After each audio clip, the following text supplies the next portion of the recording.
ಆದಿಚುಂಚನಗಿರಿ ಮಹಾಸಂಸ್ಥಾನ ಮಠದ ವತಿಯಿಂದ ಬಂದೀಗೌಡ ಬಡಾವಣೆಯಲ್ಲಿ ನಿರ್ಮಾಣವಾಗ್ತಾ ಇರುವ ಶ್ರೀ ಕಾಲಭೈರೇಶ್ವರ ದೇವಾಲಯದ ನಿರ್ಮಾಣ ಸಂಬಂಧ ಮಂಡ್ಯ ನಗರದಲ್ಲಿ ಭಕ್ತಾದಿಗಳ ಮನೆಗೆ ಪರಮ ಪೂಜ್ಯ ಜಗದ್ಗುರು ಶ್ರೀ ಶ್ರೀ ಶ್ರೀ ಡಾಕ್ಟರ್ ನಿರ್ಮಲಾನಂದನಾಥ ಮಹಾಸ್ವಾಮೀಜಿ ಹಾಗೂ ಕೊಮ್ಮೇರಹಳ್ಳಿ ಶಾಖಾ ಮಠದ ಶ್ರೀ ಶ್ರೀ ಪುರುಷೋತ್ತಮಾನಂದನಾಥ ಸ್ವಾಮೀಜಿ ಪಾದ ಪೂಜೆಗೆ ಆಗಮಿಸಿದರು. ಪರಮ ಪೂಜ್ಯ ಜಗದ್ಗುರು ಶ್ರೀ ಶ್ರೀ ಶ್ರೀ ಡಾಕ್ಟರ್ ನಿರ್ಮಲಾನಂದನಾಥ ಮಹಾಸ್ವಾಮೀಜಿ ಹಾಗೂ ಕೊಮ್ಮೇರಹಳ್ಳಿ ಶಾಖಾ ಮಠದ ಶ್ರೀ ಶ್ರೀ ಪುರುಷೋತ್ತಮಾನಂದನಾಥ ಅವರನ್ನ ಭಕ್ತಾದಿಗಳು ಅದ್ದೂರಿಯಾಗಿ ಬರಮಾಡಿಕೊಂಡರು.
ಬಂದೀಗೌಡ ಬಡಾವಣೆಯ ಟೆಂಟಿವಿ ಮುಖ್ಯಸ್ಥರು, ಅಖಿಲ ಕರ್ನಾಟಕ ಒಕ್ಕಲಿಗರ ಸಂಘದ ರಾಜ್ಯ ಉಪಾಧ್ಯಕ್ಷರು ಹಾಗೂ ಒಕ್ಕಲಿಗರ ಸೇವಾ ಟ್ರಸ್ಟ್ನ ಕಾರ್ಯಾಧ್ಯಕ್ಷರಾದ ಎಲ್ ಕೃಷ್ಣ, ಚಾಮುಂಡೇಶ್ವರಿ ನಗರದ ಶ್ರೀಮತಿ ಕಾವ್ಯ, ನಾಲ್ವಡಿ ಕೃಷ್ಣರಾಜ್ ಬಡಾವಣೆಯ ಶ್ರೀಮತಿ ಸುಚೇತಾ, ಬಂದೀಗೌಡ ಬಡಾವಣೆಯ ಕೆಂಪೇಗೌಡ, ಮರಿಗೌಡ ಬಡಾವಣೆಯ ಆನಂದ್ ಚೆನ್ನೇಗೌಡ, ಕಾವೇರಿ ನಗರದ ಅರುಣ್ ಸ್ಪೋರ್ಟ್ಸ್ ಅವರ ನಿವಾಸದಲ್ಲಿ ಪಾದಪೂಜೆ ನೆರವೇರಿಸಿದರು.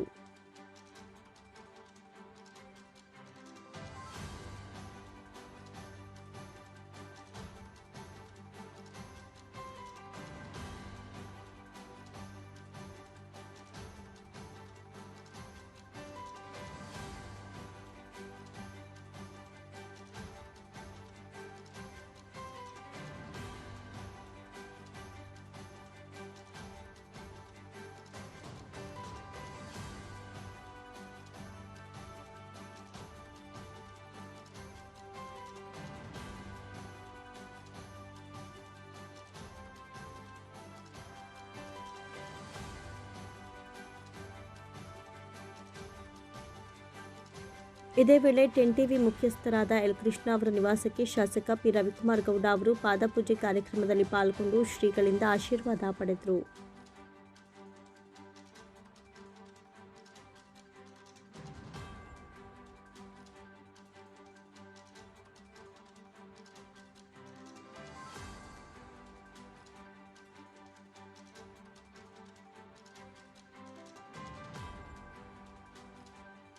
ಶ್ರೀ ಮಠದ ಅರ್ಚಕರಾದ ಮಂಜುನಾಥ್ ಮಾತನಾಡಿ, ಪರಮ ಪೂಜ್ಯ ಜಗದ್ಗುರು ಶ್ರೀ ಶ್ರೀ ಶ್ರೀ ಡಾಕ್ಟರ್ ನಿರ್ಮಲಾನಂದನಾಥ ಮಹಾಸ್ವಾಮೀಜಿಯವರು ಶ್ರೀ ಕಾಲಭೈರೇಶ್ವರ ದೇವಾಲಯವನ್ನು ಭಕ್ತರ ಸಹಕಾರದಿಂದಲೇ ನಿರ್ಮಿಸಬೇಕೆಂಬ ಸದುದ್ದೇಶದಿಂದ ಶ್ರೀ ಮಠದ ಭಕ್ತಾದಿಗಳ ಮನೆಗೆ ತೆರಳಿ ಪಾದಪೂಜೆ ಕಾರ್ಯಕ್ರಮದಲ್ಲಿ ಭಾಗವಹಿಸಿದ್ದಾರೆ ಹಾಗೂ ಈಗಲೇ 4 ಬಾರಿ ಮಂಡ್ಯ ನಗರದಲ್ಲಿ ಪಾದಪೂಜೆ ನಡೆದಿದ್ದು, ಮುಂದಿನ ದಿನಗಳಲ್ಲಿ ಸ್ವಾಮೀಜಿಗಳು ಮಂಡ್ಯ ನಗರ ಪ್ರವಾಸ ಹಮ್ಮಿಕೊಂಡಿದ್ದು ದೇವಾಲಯ ನಿರ್ಮಾಣಕ್ಕೆ ಭಕ್ತಾದಿಗಳು ಸಹಕಾರ ನೀಡುವಂತೆ ಮನವಿ ಮಾಡಿದರು.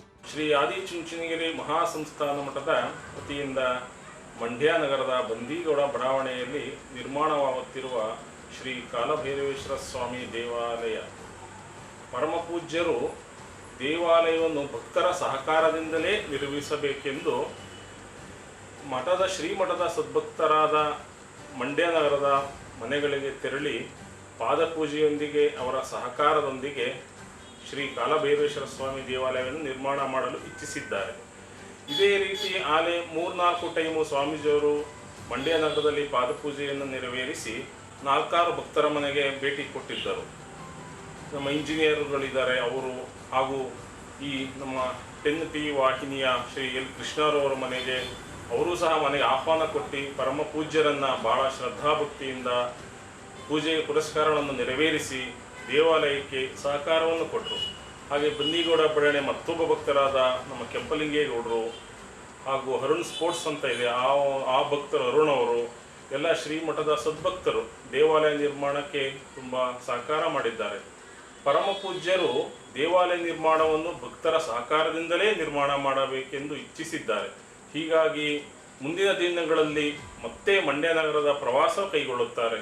ತಾವು ಸ್ವಾಮೀಜಿಯವರನ್ನು ಮನೆಗೆ ಆಹ್ವಾನಿಸಿ ಪೂಜೆ ನೆರವೇರಿಸಿ ದೇವಾಲಯ ನಿರ್ಮಾಣಕ್ಕೆ ಸಹಕಾರ ಮಾಡಲು ಇಚ್ಛಿಸಿದರೆ ಶ್ರೀಮಠದವರನ್ನು ಸಂಪರ್ಕಿಸಬಹುದು.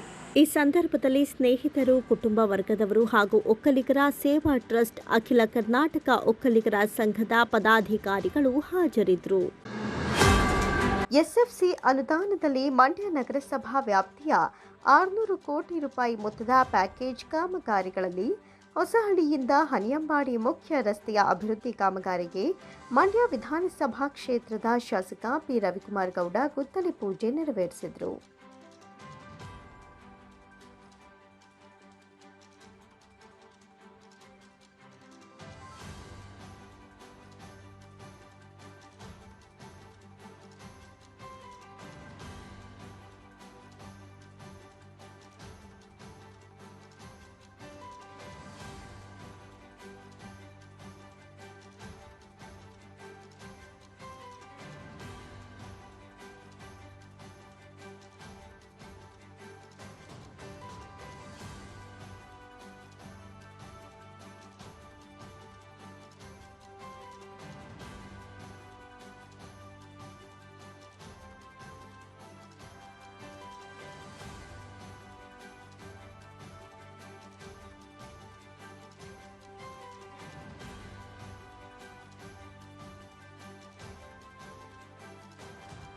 ಬಳಿಕ ಮಾತನಾಡಿದ ಅವರು, ಮಂಡ್ಯ ನಗರಸಭೆ ವ್ಯಾಪ್ತಿಯ 35 ವಾರ್ಡ್ಗಳ ಸಮಗ್ರ ಅಭಿವೃದ್ಧಿಗೆ ಸುಮಾರು 200 ಕೋಟಿ ರೂಪಾಯಿಗಳ ಅನುದಾನ ಬಳಕೆ ಮಾಡಲಾಗ್ತಾ ಇದ್ದು, ಮುಂದಿನ ದಿನಗಳಲ್ಲಿ ಮಂಡ್ಯ ನಗರ ಸುಸಜ್ಜಿತ ನಗರವಾಗಿ ಹೊರಹೊಮ್ಮಲಿದೆ ಅಂತ ವಿಶ್ವಾಸ ವ್ಯಕ್ತಪಡಿಸಿದರು.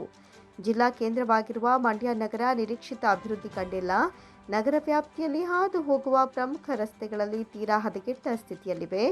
ಅವುಗಳ ಅಭಿವೃದ್ಧಿಗೆ ಕ್ರಮ ವಹಿಸಲಾಗಿದ್ದು, ನಗರ ವ್ಯಾಪ್ತಿಯಲ್ಲಿ ಹಲವು ಸಾರ್ವಜನಿಕ ಸ್ನೇಹಿ ಯೋಜನೆಗಳು ಕಾರ್ಯಗತಗೊಳ್ಳಲಿದ್ದು, ನಗರದ ಚಿತ್ರಣ ಬದಲಾಗಲಿದೆ ಎಂದು ತಿಳಿಸಿದರು.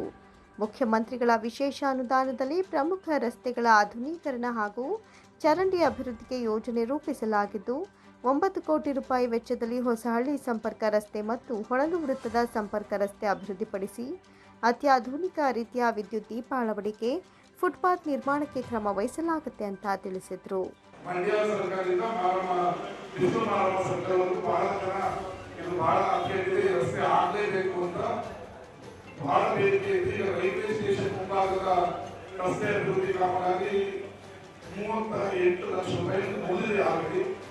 ಈಗ ಇದು 4.5 ಕೋಟಿ ರೂಪಾಯಿಯಲ್ಲಿ ಮಂಡ್ಯದ ವಿವಿಧ ಭಾಗಗಳಲ್ಲಿ ಮುಖ್ಯ ರಸ್ತೆಗಳನ್ನ ಭಾರತ ಪ್ರಥಮ ಭೂಮಿ ಪೂಜೆಯನ್ನ ಇವತ್ತು ಮಾಡಿದ್ವಿ. ಸೋಮವಾರ ಒಳಲು ಸರ್ಕಲ್ ಅಲ್ಲಿ ಇನ್ನ 4.5 ಕೋಟಿ ರೂಪಾಯಿಯಿಂದ ಭೂಮಿ ಪೂಜೆಯನ್ನ ಮಾಡ್ತೀವಿ. ಮಂಡ್ಯ ನಗರದಲ್ಲಿ ಈಗ ಒಟ್ಟು 50 ಕೋಟಿ ರೂಪಾಯಿದು ಕಾಮಗಾರಿ ಕೆಲಸ ಆರಂಭ ಆಗಿದೆ ಮತ್ತು ಆರಂಭ ಆಗಬೇಕು. ಮಂಡ್ಯ ನಗರಕ್ಕೆ ಈ ಹೈವೇ ರಸ್ತೆ ಮತ್ತೆ ಹಲವಾರು ಅಭಿವೃದ್ಧಿ ಮುಂದಿರೋದು ಬಿಟ್ಟು ಇವಾಗ ನಿಮಗೆ ಮಹಾವೀರ್ ಸರ್ಕಾರದಿಂದ ಹೊಸಳ್ಳಿ ಸರ್ಕಾರಕ್ಕೆ ಕೇವಲ 800 ಮೀಟರ್ಗೆ 4.5 ಕೋಟಿ ರೂಪಾಯಿಯಲ್ಲಿ ಶೀಘ್ರದಲ್ಲಿ ಟೆಂಡರ್ ಕರೆದಿವಿ. ಅದನ್ನು ಕೂಡ ಅಭಿವೃದ್ಧಿಯನ್ನ ಮಾಡ್ತೀವಿ. ನೀವು 800 ಮೀಟರ್ಗೆ 4.5 ಕೋಟಿಯನ್ನ ಹಾಕೋದು ಬೆಂಗಳೂರಂತ ಮಹಾನಗರಗಳಲ್ಲಿ ಮಾತ್ರ ಆಗ್ತಾರೆ. ಹೊರ ಜಿಲ್ಲೆಗಳಲ್ಲಿ ಆಗ್ತದೆ. ಆದ್ರೆ ನಾವು ಇಡೀ ನಗರವನ್ನ ಸೌಂದರ್ಯೀಕರಣ ಮಾಡಬೇಕು ಅಂತೇಳಿ ಅದನ್ನ ಡೆಲ್ಟಾದ ಸಹಯೋಗದೊಂದಿಗೆ ನಗರಸಭೆ ಸಹಯೋಗದೊಂದಿಗೆ ಮಾಡ್ತಾ ಇದ್ವಿ. ಅಲ್ಲಿ ನಿಮಗೆ ಸೈಕಲ್ ಟ್ರ್ಯಾಕ್ ಇರುತ್ತೆ, ಉತ್ತಮ ದರ್ಜೆಯ ಫುಟ್ಪಾತ್ ಇರುತ್ತೆ, ಗಿಡ ಬೆಳೆಸ್ತೀವಿ, ಸರ್ಕಲ್ ಅಭಿವೃದ್ಧಿ ಇರುತ್ತೆ. ಅದು ನೀವು ರಸ್ತೆ ಆದ್ಮೇಲೆ ಅಲ್ಲಿ ಡಾಂಬರೀಕರಣ ಮತ್ತೆ ಸಿಮೆಂಟ್ ಬದಲಿ ವ್ಯವಸ್ಥೆಯ ರಸ್ತೆಯನ್ನ ಮಾಡಬೇಕು ಅಂತ ಡಿಸೈಡ್ ಮಾಡಿದ್ವಿ. ಇಡೀ ರಸ್ತೆಯನ್ನ ಕಲ್ಲಲ್ಲಿ ಮಾಡೋದು ಅಂತೇಳಿ ಡಿಸೈಡ್ ಆಗಿದೆ. ಆಗ ನಿಮಗೆ ನೋಡೋದು ಚೆನ್ನಾಗಿರುತ್ತೆ, ಬಾಳಿಗೆನು ಬರುತ್ತೆ. ಇನ್ನೊಂದು ಚಾಮುಂಡೇಶ್ವರಿ ದೇವಸ್ಥಾನ ಮತ್ತೆ ಕನಿಕಾ ಪರಮೇಶ್ವರಿ ದೇವಸ್ಥಾನದ ರಸ್ತೆ 3 ಕೋಟಿಯಲ್ಲಿ ನಡೀತಾ ಇದೆ.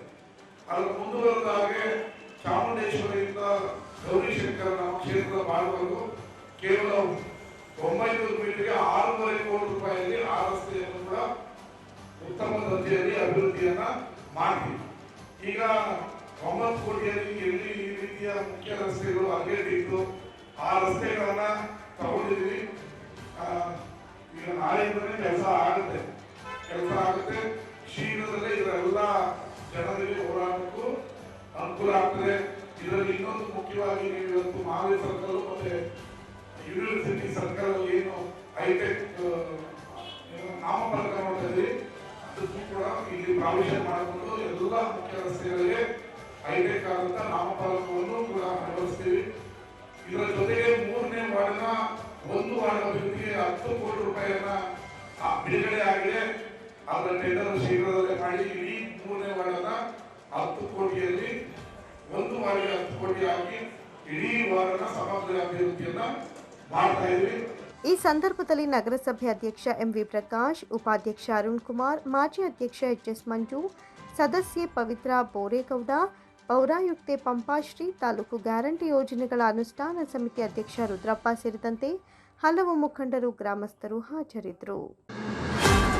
ಬೆಂಗಳೂರಿನಲ್ಲಿ ಬೆಲೆ ಏರಿಕೆ ಬಗ್ಗೆ ಬಿಜೆಪಿಯಿಂದ ನಡೆಸ್ತಾ ಇರುವ ಧರಣಿಗೆ ಯಾವುದೇ ಅರ್ಥವಿಲ್ಲ ಅಂತ ಶಾಸಕ ಕೆಎಂ ಉದಯ್ ತಿಳಿಸಿದರು. ತಾಲೂಕಿನ ಕದಲೂರು ಗ್ರಾಮದ ಶಾಸಕರ ನಿವಾಸದಲ್ಲಿ ಕರೆಯಲಾಗಿದ್ದ ಪತ್ರಿಕಾಗೋಷ್ಠಿಯಲ್ಲಿ ಅವರು ಮಾತನಾಡಿದರು.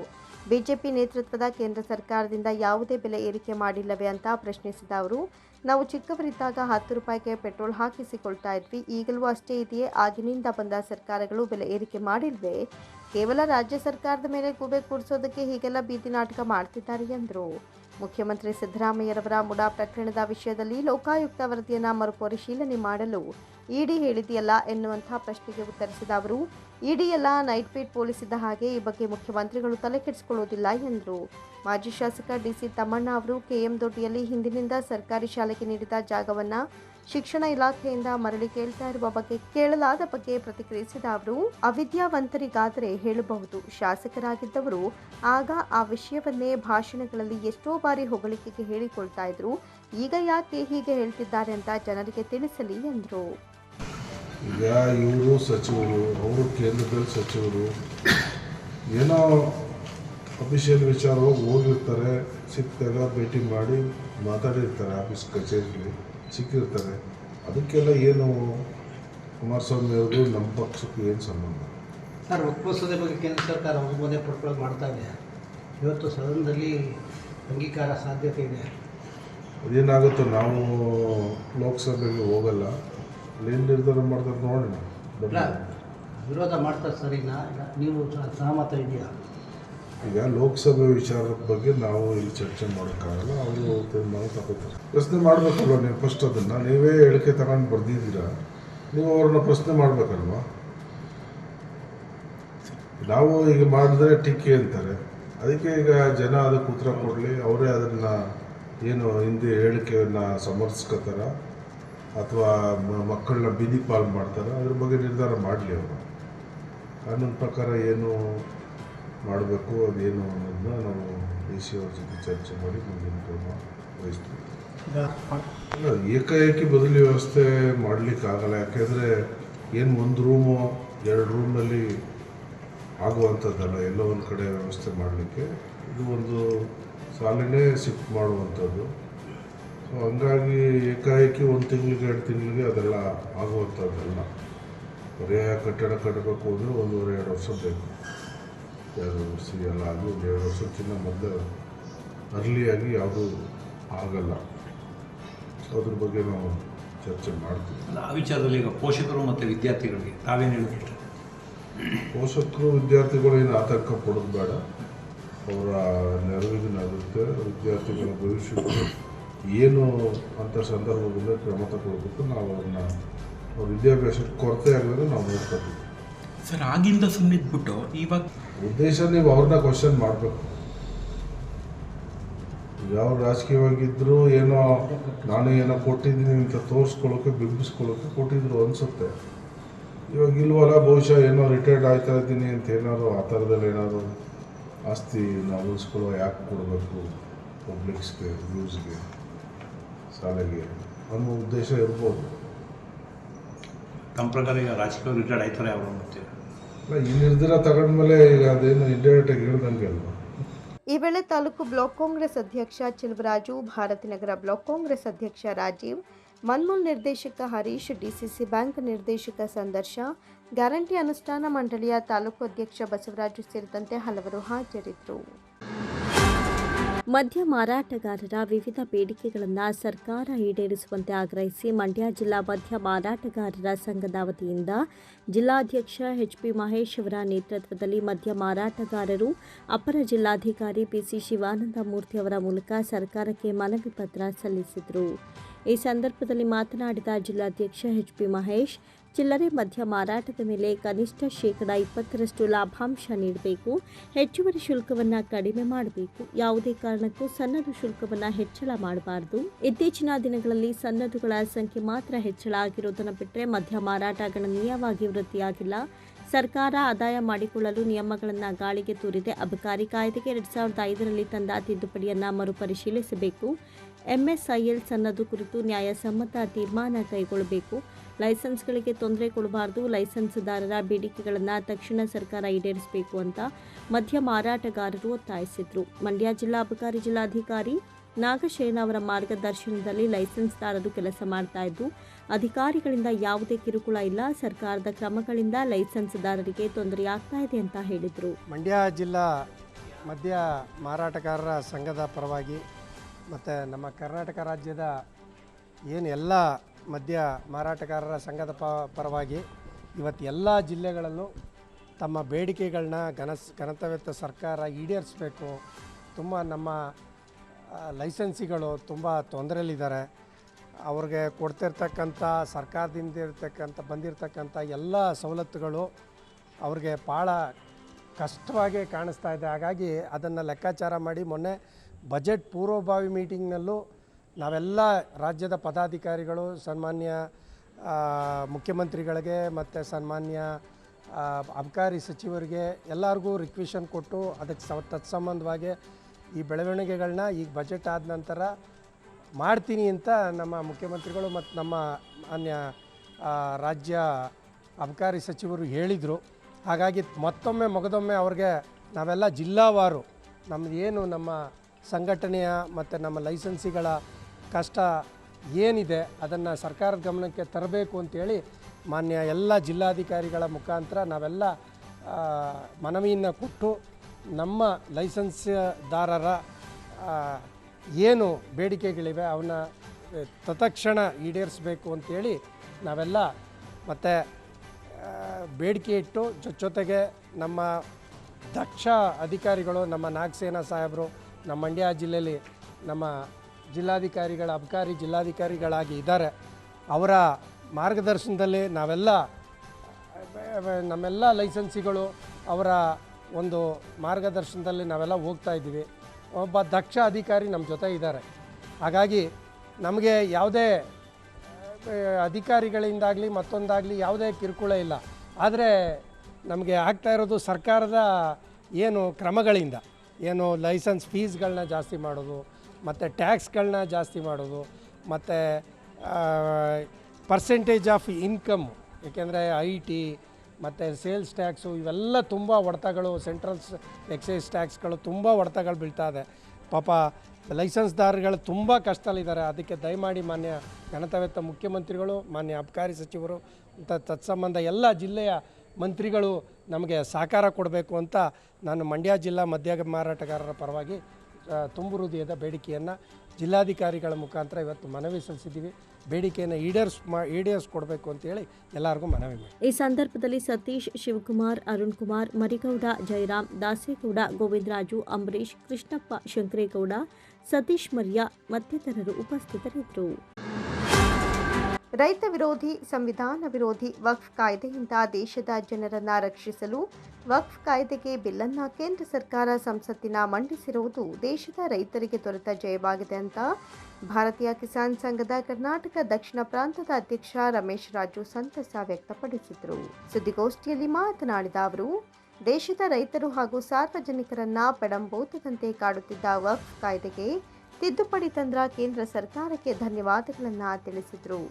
ಸದರಿ ಕಾಯ್ದೆಗೆ ತಿದ್ದುಪಡಿ ತರಲು ಬಿಲ್ಲನ್ನು ಸಂಸತ್ತಿನಲ್ಲಿ ಮಂಡಿಸಿದಾಗ ಕಾಂಗ್ರೆಸ್ ಸೇರಿದಂತೆ ವಿರೋಧ ಪಕ್ಷಗಳು ವಿರೋಧಿಸಿದ್ದು, ಈ ಪಕ್ಷಗಳು ರೈತರ ಪಕ್ಷವಾಗಿರಲು ಸಾಧ್ಯವೇ ಇಲ್ಲ ಎಂದ ಅವರು, ಕಾಂಗ್ರೆಸ್ ಅಧಿಕಾರದಲ್ಲಿದ್ದಾಗ ವಕ್ಫ್ ಕಾಯ್ದೆಗೆ ಶಕ್ತಿ ತುಂಬಿಸುವ ನಿಟ್ಟಿನಲ್ಲಿ 3-4 ಬಾರಿ ತಿದ್ದುಪಡಿ ತಂದು ವೋಟ್ ಬ್ಯಾಂಕ್ ಆಗಿ ಒಂದು ಕೋಮಿಗೆ ದೇಶವನ್ನು ಅಡವಿಟ್ಟು ರೈತರಿಗೆ ದ್ರೋಹ ಬಗೆದಿದೆ ಅಂತ ಹೇಳಿದರು. ರಾಜ್ಯ ಸರ್ಕಾರವು ವಕ್ಫ್ ಕಾಯ್ದೆಗೆ ತಿದ್ದುಪಡಿ ತರದಂತೆ ವಿಧಾನಮಂಡಲದಲ್ಲಿ ನಿರ್ಣಯ ಕೈಗೊಂಡು ಕೇಂದ್ರ ಸರ್ಕಾರವನ್ನು ಒತ್ತಾಯಿಸಲು ಮುಂದಾಗಿದ್ದು, ರಾಜ್ಯ ಸರ್ಕಾರವು ರೈತ ವಿರೋಧಿ ನೀತಿ ಅನುಸರಿಸ್ತಾ ಇದೆ. ಆದ್ದರಿಂದ ರೈತರು ಜಾಗೃತಗೊಳ್ಳಬೇಕಾಗಿತ್ತು, ಇಲ್ಲದಿದ್ದರೆ ರಾಜ್ಯದ ರೈತರಿಗೆ ಉಳಿಗಾಲವಿಲ್ಲ ಅಂತ ಎಚ್ಚರಿಸಿದರು. ಏನು ಬ್ರಹ್ಮ ರಾಕ್ಷಸ ಅಂತ ಹೇಳ್ತಿದ್ದೋ ಒಕ್ಕ ಕಾಯ್ದೆ, ಆ ಕಾಯ್ದೆಗೆ ತಿದ್ದುಪಡಿಯನ್ನು ತಂದಿದೆ. ಅಂದರೆ ತುಂಬ ವರ್ಷಗಳ ಹಿಂದೆಯೇ ತಿದ್ದುಪಡಿ ತರಬೇಕಾದಂಥ ಒಂದು ಕಾಯ್ದೆನ ಇಲ್ಲಿವರೆಗೂ ಮುಂದುವರ್ಸ್ಕೊಂಡ್ಬಂದು ಕೊನೆಗೂ ಈಗ ಅದಕ್ಕೆ ರಾತ್ರಿಯೆಲ್ಲ ಚರ್ಚೆ ಮಾಡಿ ಕೊನೆಗೆ ಅದಕ್ಕೆ ಒಂದು ಅಧಿಕೃತವಾಗಿ ಲೋಕಸಭೆಯಲ್ಲಿ ಮತ್ತು ರಾಜ್ಯಸಭೆಯಲ್ಲಿ ಅನುಮೋದನೆ ಸಿಕ್ಕಿದೆ. ಅದಕ್ಕೆ ಕಾರಣಕರ್ತರಾದ ಎಲ್ಲ ರೈತ ಬಂಧುಗಳಿಗೆ, ಮಾಧ್ಯಮ ಮಿತ್ರರಿಗೆ ಮತ್ತು ನಮ್ಮ ಜೊತೆ ಸಹಕರಿಸಿದಂಥ ಎಲ್ಲ ಸಂಘ ಸಂಸ್ಥೆಗಳಿಗೆ, ಕನ್ನಡ ಪರ ಸಂಘಟನೆಗಳಿಗೆ ಎಲ್ರಿಗೂ ನಾನು ನಿಮ್ಮ ಮುಖಾಂತರ ಅಭಿನಂದನೆಗಳನ್ನ ಸಲ್ಲಿಸ್ತೀನಿ. ವಿಶೇಷವಾಗಿ ತಮಗೆ ಅಭಿನಂದನೆಯನ್ನು ಯಾಕೆ ಸಲ್ಲಿಸ್ಬೇಕಂತಂದರೆ, 2 ದಿನ ಏನು ವಿಸ್ತೃತವಾದ ಚರ್ಚೆ ನಡೀತೋ ಆ ವಿಸ್ತೃತವಾದ ಚರ್ಚೆಯಲ್ಲಿ ಕರ್ನಾಟಕದ ಬಹುಪಾಲು ಚರ್ಚೆ ನಡೀತು. ಕರ್ನಾಟಕದಲ್ಲಿ ಆದಂಥ ಒಂದು ಏನು ಒಕ್ಕಿನ ವಿಷಯವಾಗಿ ಸಾಕಷ್ಟು ಗೊಂದಲಗಳಾಯಿತು. ಆಗ ರೈತರು ಬೀದಿಗಿಳಿದ್ರು. ಅದನ್ನು ವ್ಯಾಪಕವಾಗಿ ತಾವೆಲ್ಲ ಪ್ರಚಾರ ಮಾಡೋದ ಪರಿಣಾಮವಾಗಿ 2 ದಿನವೂ ಕೂಡ ಯಾವ ರಾಜ್ಯಗಳು ಅಷ್ಟು ಪ್ರಚಾರ ಆಗಲಿಲ್ಲ, ಇದಾಗಲಿಲ್ಲ. ಅಷ್ಟು ವಿಷಯ ಕರ್ನಾಟಕದ್ದಾಯಿತು. ಯಾಕೆ ಈ ಮಾತನ್ನು ಹೇಳ್ತಾ ಇದ್ದೀವಿ ನಾವಿಲ್ಲಿ ಅಂತ ಹೇಳಿದ್ರೆ, ಬಹುಮುಖ್ಯವಾಗಿ ಒಕ್ಕು ಕಾಯ್ದೆ ಅಂತಕ್ಕಂಥದ್ದು ಘನಘೋರ ಕಾಯ್ದೆ. ಸ್ವತಂತ್ರ ಬಂದ ನಂತರ ಯಾವುದಾದ್ರೂ ಒಂದು ಘನಘೋರ ಕಾಯ್ದೆ ಇದೆ ಅಂತೇಳಿದ್ರೆ ಅದು ಒಕ್ಕು ಕಾಯ್ದೆ. ಅಂಥ ಒಂದು ಕಾಯ್ದೆಯನ್ನು ಪಾಲನೆ ಮಾಡಿ ಪೋಷಣೆ ಮಾಡಿ, ಅಂದರೆ 1950ರಲ್ಲಿ ಒಂದು ಸರಿ, 1973 ಒಂದು ಸರಿ, 1995ರಲ್ಲಿ ಒಂದು ಸರಿ, 2013ರಲ್ಲಿ ಮನಮೋಹನ್ ಸಿಂಗ್ ಇಳಿಯುವಂಥ ಸಂದರ್ಭದಲ್ಲಿ ಏನು ಕೊಟ್ಟಿದ್ರು ಪರಮಾಧಿಕಾರ, ಆ ಪರಮಾಧಿಕಾರ ಸ್ವತಂತ್ರದ ಉದ್ದೇಶವನ್ನೇ ನಮಗೆ ಬುಡುಬೇಲು ಮಾಡ್ತು.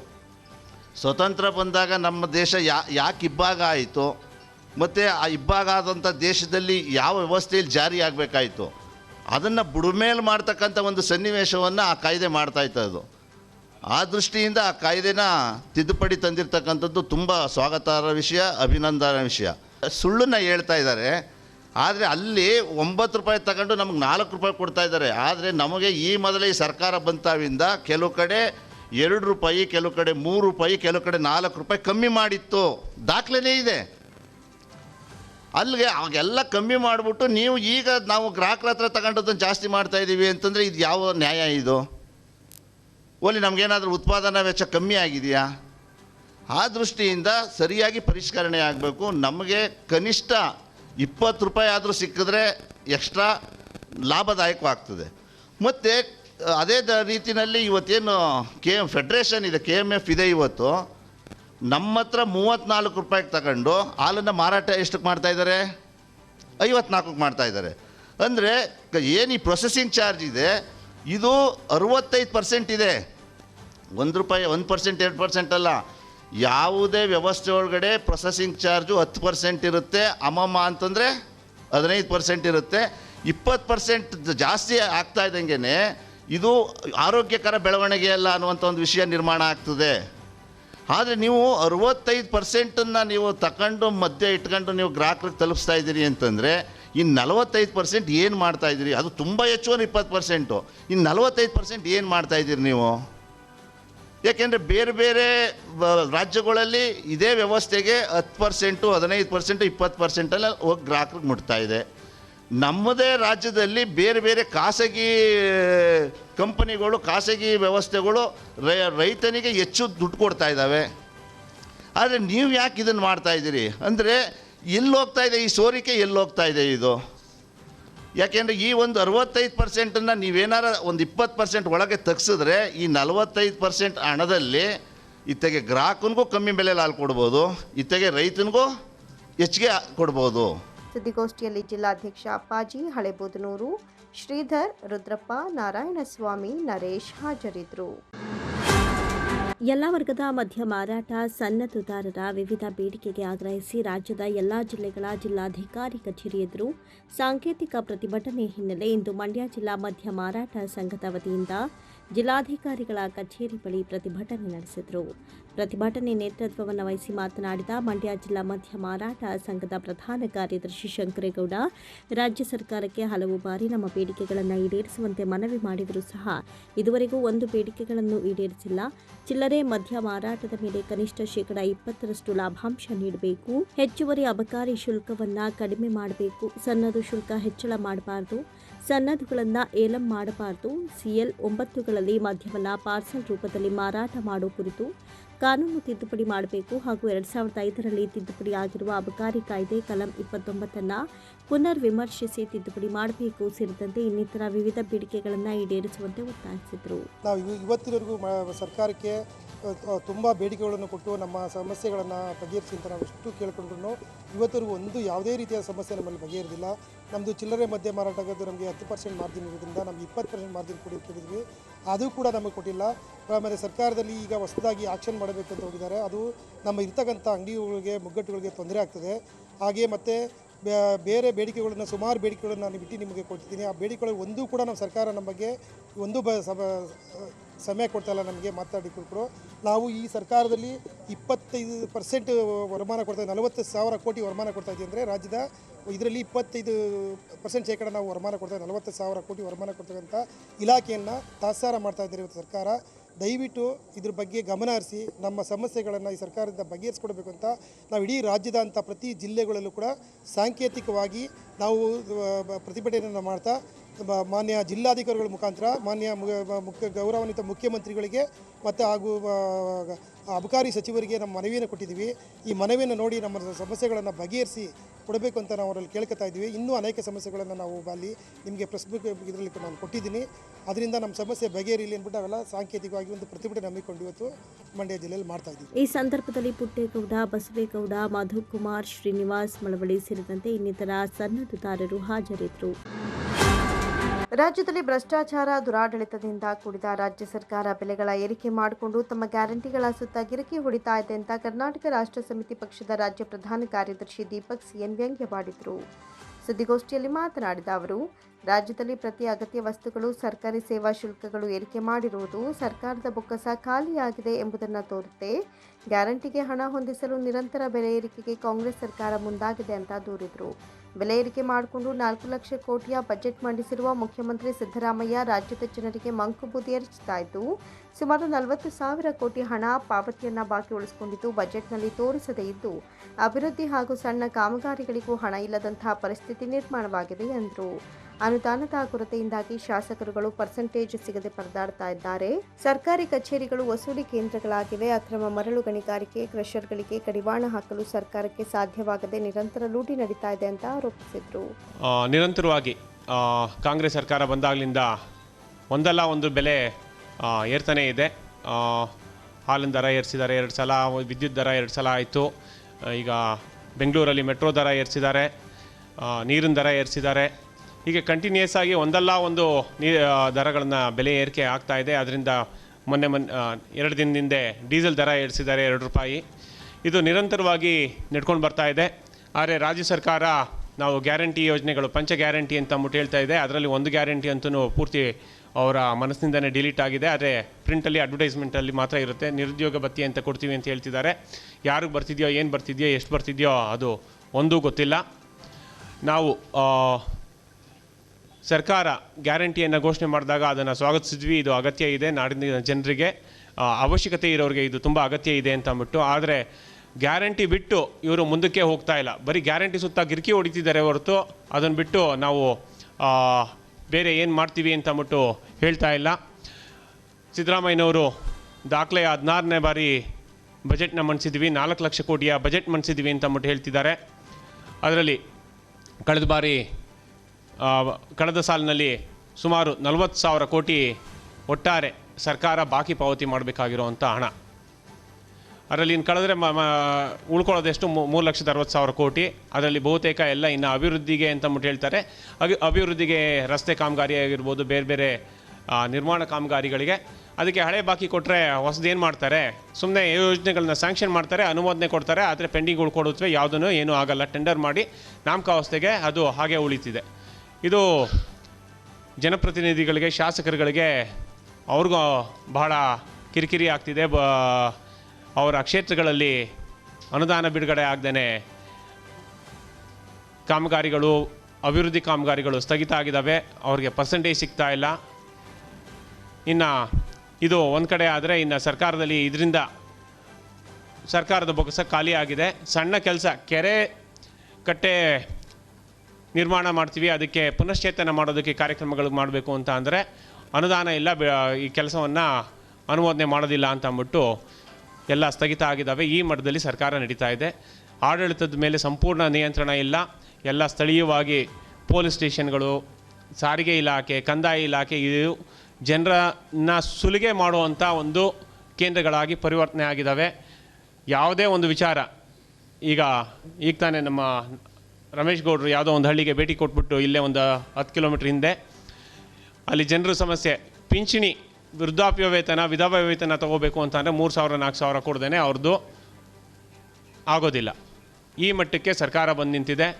ಮೊನ್ನೆ ಬೆಂಗಳೂರಲ್ಲಿ ಒಂದು ಯಾರೋ ಒಬ್ಬ ಪೊಲೀಸ್ ಇನ್ಸ್ಪೆಕ್ಟ್ರು AV ಕುಮಾರ್ ಅಂತ ಅಂದ್ಬಿಟ್ಟು, ಅನ್ನಪೂರ್ಣೇಶ್ವರಿ ನಗರ, ಆತನ ಆಸ್ತಿಗಳು ವಿವರ ನೋಡಿದ್ರೆ ಭಯ ಆಗುತ್ತೆ. ಅವ್ರ ಮೇಲೆ ದಾಳಿ ಮಾಡಿದಾಗ ಆತ ತಪ್ಪಿಸ್ಕೊಂಡು ಓಡೋಗ್ತಾನೆ. ನೆನ್ನೆ ನೋಡಿದ್ರೆ ವಾಪಸ್ಸು ಅಲ್ಲಿ ಲೋಕಾಯುಕ್ತ ಬಂಧಿಸೋದಕ್ಕೆ 4 ತಂಡ ರಚನೆ ಮಾಡಿದ್ದೀವಿ ಅಂತ ಅಂದ್ಬಿಟ್ಟು ಮಾಹಿತಿಯನ್ನು ಕೊಟ್ಟಿದ್ದಾರೆ. ಆದರೆ ಆತ ಅದೇ ಪೊಲೀಸ್ ಸ್ಟೇಷನಲ್ಲಿ ಕೂತ್ಕೊಂಡು ಕೆಲಸ ಮಾಡ್ತಿದ್ದಾರೆ. ನಮ್ಮವರು ಹೋಗಿ ಭೇಟಿ ಮಾಡಿಕೊಂಡು ಬಂದಿದ್ದಾರೆ. ಏನು ಕತೆ ಏನು ಅಂತ ಅಂದರೆ, ನೀವು ಲೋಕಾಯುಕ್ತರನ್ನ ಕೇಳಿ ಅಂತ ಅಂತಾರೆ. ಈ ಮಟ್ಟಕ್ಕೆ ಸರ್ಕಾರ ಆಡಳಿತ ನಡೆಸ್ತಾ ಇದ್ದಾರೆ. ಅವರು ರಿಯಲ್ ಎಸ್ಟೇಟ್ ಡೀಲ್ ಮಾಡೋದಕ್ಕೆ ಹೋಗಿ ಸಿಕ್ಕಾಕೊಂಡಿರೋವಂಥದ್ದು. ಜನ ನಾವೆಲ್ಲ ನಮ್ಮದೆಲ್ಲ ದಾಖಲೆಗಳು ಭದ್ರವಾಗಿದ್ದಾವೆ, ನಮ್ಮಲ್ಲಿ ನಾವು ಯಾರು ಏನು ಮಾಡೋಕ್ಕಾಗಲ್ಲ ಅಂತಂದ್ಬಿಟ್ಟು ಆರಾಮವಾಗಿ ಇದ್ದು ಈ ಥರದ್ದು ಬಗ್ಗೆ ಯೋಚನೆ ಮಾಡದೇ ಇದ್ದರೆ ಅವರ ಮನೆಯನ್ನು ಕಿತ್ಕೊಳ್ಳುವಂಥ ಒಂದು ರಿಯಲ್ ಎಸ್ಟೇಟ್ ದಂಧೆಗೆ ಸರ್ಕಾರ ಇಳಿದಿದೆ. ಸುದ್ದಿಗೋಷ್ಠಿಯಲ್ಲಿ ರಮೇಶ್ ಗೌಡ, ಮಲ್ಲೇಶ್, ಕಾಂತರಾಜು, ಶಶಿಧರ್, ರವೀಂದ್ರ, ಜಯಪ್ರಕಾಶ್ ಹಾಜರಿದ್ದರು. ಮಂಡ್ಯ ನಗರದ ಬಿಡಿ ಕಾಲೋನಿಯಲ್ಲಿರುವ ಸಲ್ಮಾನ್ ಪಾಷಾ ಎಂಬುವವರಿಗೆ ಸೇರಿದ ಮನೆಗೆ ವಿದ್ಯುತ್ ಶಾರ್ಟ್ ಸರ್ಕ್ಯೂಟ್ನಿಂದ ಬೆಂಕಿಗಾಹುತಿಯಾಗಿರುವ ಘಟನೆ ಜರುಗಿದೆ. ವಿದ್ಯುತ್ ಶಾರ್ಟ್ ಸರ್ಕ್ಯೂಟ್ನಿಂದ ಏಕಾಏಕಿ ಹೊತ್ತಿದಂತಹ ಬೆಂಕಿಯಿಂದ ಮನೆಯಲ್ಲಿದ್ದ ವಸ್ತುಗಳು ಸುಟ್ಟು ಕರಕಲಾಗಿದೆ. ಇನ್ನು ಮನೆಯಲ್ಲಿದ್ದ ಮಹಿಳೆ ಮತ್ತು 4 ಮಕ್ಕಳು ನೆರೆಹೊರೆಯವರ ಸಹಾಯದಿಂದ ಅದೃಷ್ಟವಶಾತ್ ಪ್ರಾಣಾಪಾಯದಿಂದ ಪಾರಾಗಿದ್ದಾರೆ.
ಇನ್ನು ಬೆಂಕಿ ಹಾರಿಸಲು ಅಕ್ಕಪಕ್ಕದ ಮನೆಯವರು ಮುಂದಾದರು. ಆದರೆ ಬೆಂಕಿ ಹಾರಿಸುವಷ್ಟರಲ್ಲಿ ಮನೆಯಲ್ಲಿದ್ದ ವಸ್ತುಗಳು, ದಾಖಲಾತಿಗಳು ಸುಟ್ಟು ಕರಕಲಾಗಿದೆ. ಈ ಸಂಬಂಧ ಸೆಂಟ್ರಲ್ ಪೊಲೀಸ್ ಠಾಣೆಯಲ್ಲಿ ಪ್ರಕರಣ ದಾಖಲಾಗಿದೆ.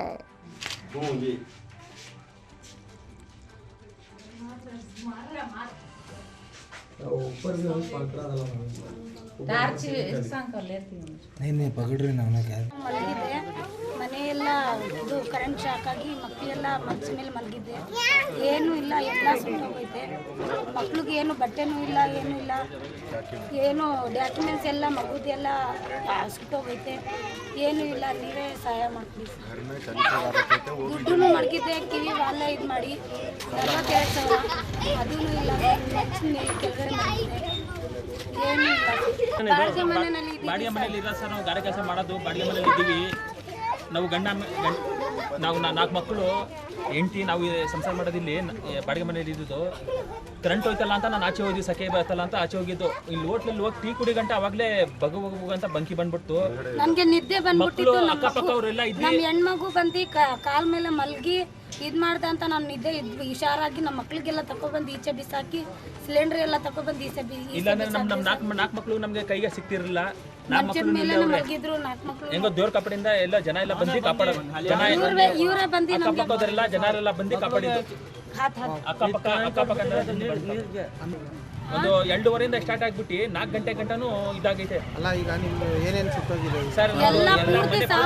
ಇಲ್ಲ ಸರ್, ಮನೆ ಊಟ ಮಾಡೋಕ್ಕೂ ಪಾತ್ರೆ ಎಲ್ಲ ಸುಟ್ಟೋಗ್ಬಿಟ್ಟಿದೆ ಸರ್. 2:30 ಆಗಿದ್ದು 4 ಗಂಟೆ ಗಂಟನೂ ಬೆಂಕಿ ಇದು ಮಾಡಿದ್ದೀವಿ. ಇದಕ್ಕೆಲ್ಲ ಫೋನ್ ಮಾಡೋಕ್ಕಾಗಿಲ್ಲ. ಮಕ್ಕಳು ಎಲ್ಲಿಲ್ಲ ಅಂತ ಕಾಣ್ತಿರಲಿಲ್ಲ. ಕೈಗೆ ಎಳ್ಕೊಂಡು ಬಂದು ಕರ್ಕೊಂಡ್ಬಂದಿರೋದು. ನಮ್ಮ ಮನೆಯವ್ರಿಗೆ ಅಷ್ಟೇನು ಚುರುಗಿಲ್ಲ, ಅವರು ಅಷ್ಟೇನು ಇಲ್ಲ. ಅವ್ರಿಗೆ ಜನಕ್ಕೆಲ್ಲ ಕಾಪಾಡಿದ್ಕೆ ಇವ್ರು ಬಂದರು. ಆಮೇಲೆ ನಮ್ಮ ಕೌನ್ಸಿಲರು ಅವರು ಬಂದ್ಬಿಟ್ಟು ಎಲ್ಲ ನಮಗೆ ಸಹಾಯ ಮಾಡ್ತವ್ರೆ. ಹೊರಗಡೆ ಇದ್ದಿದ್ದು ತಗೊಂಡಾಗ ಸಿಲಿಂಡ್ರು ಮಕ್ಕಳು ಎಲ್ಲ ಮನ್ಗಿದ್ರು. ಇಲ್ಲಿ ಮನ್ಗಿದಾಗ ಕರೆಂಟ್ ಹೋಯ್ತು ಅಂತ ಸೆಕೆ ಬಂತಲ್ಲ ಅಂತ ನಾನು ಹೋಟ್ಲು ಹೋಗ್ತೇವೆ ಟೀ ಕುಡಿಯೋಕೆ ಹೋದೆ. ಟೀ ಕುಡಿಯೋಕೆ ಹೋದಾಗ ಅಲ್ಲಿಂದ ಹೊಗೆ ಎಲ್ಲ ಸ್ಟಾರ್ಟ್ ಬಂದ್ಬಿಡ್ತು. ಕರೆಂಟ್ ಎಕ್ದಮ್ ಬಂದು ಹೊಗೆ ಎಲ್ಲ ಬಂದ್ಬಿಡ್ತು. ಮಕ್ಕಳೆಲ್ಲ ಇಲ್ಲೇ ಮನ್ಗಿದ್ರು. ಮನೆಯವ್ರು ನಮ್ದು ಇದ್ರು ಇಲ್ಲಿ. ಇವನು ಪಕ್ಕದ ಮನೆಯವರು ಬಂದು ಎಲ್ಲ ನೀರೆಲ್ಲ ಹಾಕಿ ಸಿಲಿಂಡರ್ ಎಲ್ಲ ಎತ್ತಿ ಆಚೆ ಮಾಡಿ ಮಕ್ಕಳಿಗೆಲ್ಲ ಕಾಪಾಡ್ಕೊಂಡು ಹೊಗೆಯಲ್ಲಿ ಕಾಣ್ತಿರಲಿಲ್ಲ. ಮಕ್ಕಳಿಗೆ ಫೈರ್ ಇಂಜಿನ್ಗೆ ಫೋನ್ ಮಾಡೋಕ್ಕಾಗಿಲ್ಲ ನಮ್ಮ ಕೈಯಲ್ಲಿ. ಮಕ್ಕಳಿಗೆ ನಾವು ಕಾಪಾಡ್ಕೊಂಡು ಮುಖ ಕಾಣ್ತಿರಲಿಲ್ಲ. ಅವಾಗ ಮಕ್ಕಳಿಗೆ ಹಿಡ್ಕೊಂಡು ನಾವು ಒಬ್ಬೊಬ್ಬರನ್ನ ಎಳ್ಕೊಂಡು ಬಂದ್ಬಿಟ್ವಿ. ಎಳ್ಕೊಂಡು ಬಂದಾಗ ಎಲ್ಲ ಸುಟ್ಟೋಗ್ಬಿಟ್ಟು ನೀರಲ್ಲಿ ಪೈಪಲ್ಲಿ ನೀರು ಹಿಡಿದು ಎಷ್ಟು ಐತದೆ ಅಷ್ಟು ನಾವು ಮಾಡಿದ್ವಿ.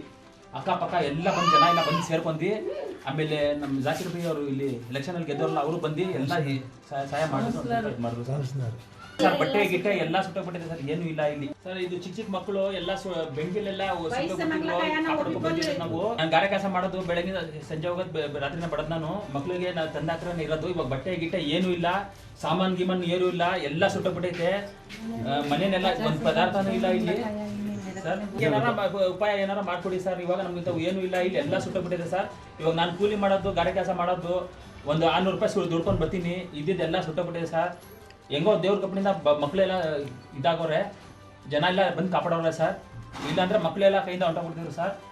BD ಕಾಲೋನಿ ವಾರ್ಡ್ ನಂಬರ್ 3ರಲ್ಲಿ ಇವತ್ತು ಸರಿಯಾಗಿ 2:30 ಗಂಟೆಗೆ ಒಂದು ಮನೆಯಲ್ಲಿ ತಾಯಿ ಮತ್ತು ಮಕ್ಕಳು ಮಲಗುವಾಗ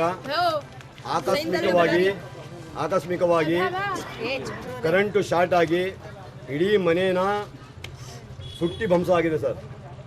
3 ಮಕ್ಕಳು ಮತ್ತು ತಾಯಿ ಮನಗಿದ್ರು ಮಂಚಿದ ಮೇಲೆ. ಆವಾಗ ಕರೆಂಟ್ ಏಕವಾಗಿ ಕರೆಂಟ್ ಇವ್ರ ಮನೇಲಿ ಹೊಂಟಾಯಿತು. ಆವಾಗ ಇವರು ಎಚ್ಚರ ಆಗಿಲ್ಲ.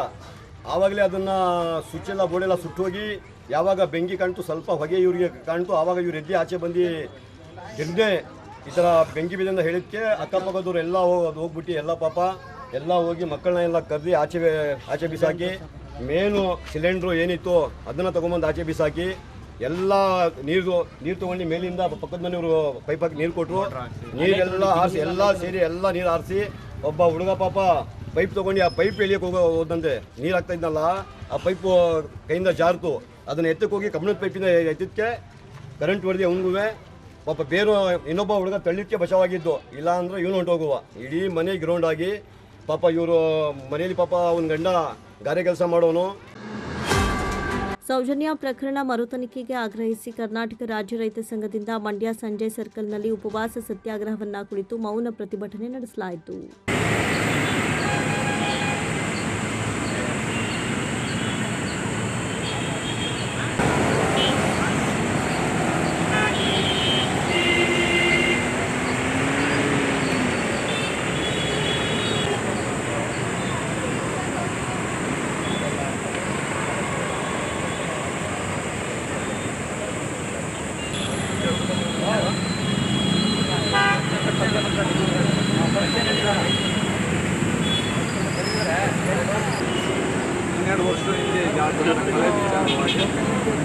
ಅಪರಾಧಿಗಳ ಜೈಲು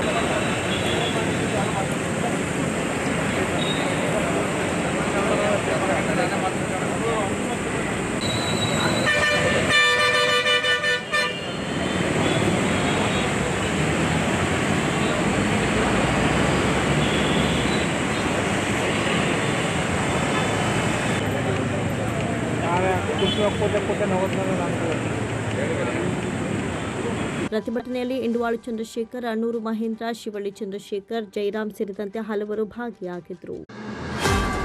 ಮಲಿಯೂರು ಗ್ರಾಮದಲ್ಲಿ ಒಂದು ವಾರದ ಹಿಂದೆ ನಡೆದ ಮಲಿಯೂರು ಬೀರೇಶ್ವರ ಜಾತ್ರೆಯಲ್ಲಿ ಲಕ್ಷಾಂತರ ಭಕ್ತಾದಿಗಳು ಆಗಮಿಸಿದ್ರು.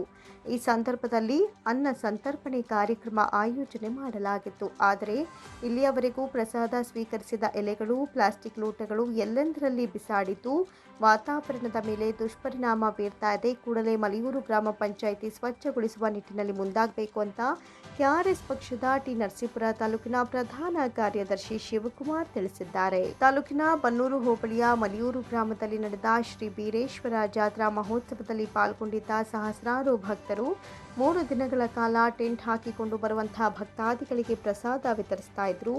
ಜಾತ್ರೆ ಮುಗಿದ ಬಳಿಕ ಪಂಚಾಯಿತಿ ಸ್ವಚ್ಛತಾ ಕಾರ್ಯ ಕೈಗೊಂಡಿಲ್ಲವಾದ್ದರಿಂದ ಸುತ್ತಮುತ್ತಲಿನ ಪರಿಸರ ಗಬ್ಬೆದ್ದು ನಾರ್ತಾ ಇದೆ. ಇದರಿಂದ ಜಾನುವಾರುಗಳಿಗೆ ರೋಗ ಹರಡುವ ಸಾಧ್ಯತೆ ಇದ್ದು ಕೂಡಲೇ ಪಂಚಾಯಿತಿ ಸ್ವಚ್ಛಗೊಳಿಸುವ ಕಾರ್ಯಕ್ಕೆ ಮುಂದಾಗಬೇಕೆಂದು ಆಗ್ರಹಿಸಿದ್ದಾರೆ. ಮಲಿಯೂರು ಗ್ರಾಮದಲ್ಲಿದ್ದೀವಿ. ಈ ಮಲಿಯೂರು ಗ್ರಾಮದಲ್ಲಿ ಲಾಸ್ಟ್ 1 ವಾರದ ಹಿಂದೆ ಶ್ರೀ ಮಲಿಯೂರು ಬೀರೇಶ್ವರ ಜಾತ್ರೆ ಏನೋ ಹಬ್ಬ ಇತ್ತು.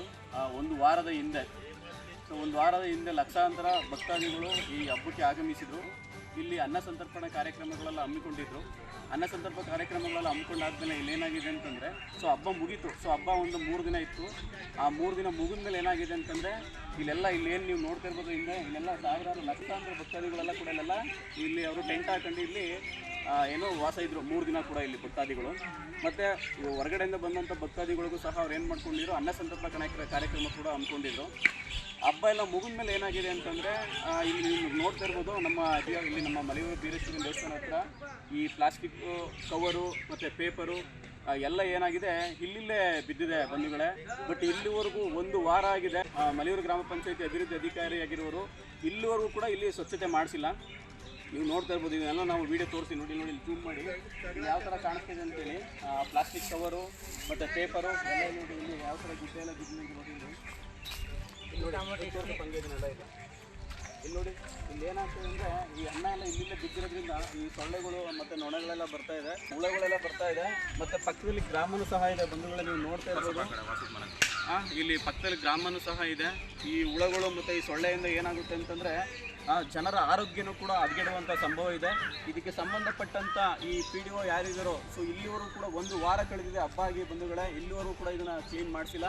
ಮತ್ತು ಈ ಭಾಗದಲ್ಲಿ ಹಸುಕರುಗಳೆಲ್ಲ ಬರ್ತವೆ ಮೇಯ್ಸೋಕ್ಕೆ. ಹಸುಕರುಗಳೆಲ್ಲ ಮೇಯ್ಸೋಕ್ಕೆ ಬರ್ತಿರೋದ್ರಿಂದ ಏನಾಗುತ್ತೆ ಅಂತಂದರೆ ಈ ಪೇಪರು ಮತ್ತು ಪ್ಲಾಸ್ಟಿಕ್ ಕವರ್ ಏನಾದ್ರು ಅವು ತಿಂತು ಅಂತ ಹೇಳಿದ್ರೆ ಅವು ಜೀವಕ್ಕೂ ಕೂಡ ತೊಂದರೆ ಆಗುವಂತಹ ಸಂಭವ ಇದೆ ಬಂಧುಗಳೇ. ನೀವು ನೋಡ್ತಾ ಇರ್ಬೋದು ಹೆಂಗೆ ಕಾಣಿಸ್ತದೆ ಅಂತೇಳಿ.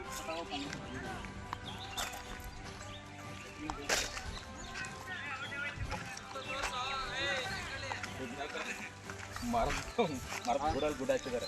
ಎಲ್ಲ ಅನ್ನ ಎಲ್ಲ ಇಲ್ಲಿಂದ ಇದೆ. ಮತ್ತು ಎಲ್ಲ ಪ್ರತಿಯೊಂದು ಕೂಡ ಈ ಸೊಳ್ಳೆಗಳು, ಈ ನೊಣಗಳೆಲ್ಲ ಇಲ್ಲಿ ಬರ್ತಾ ಇದೆ. ತೋರಿಸಪ್ಪ.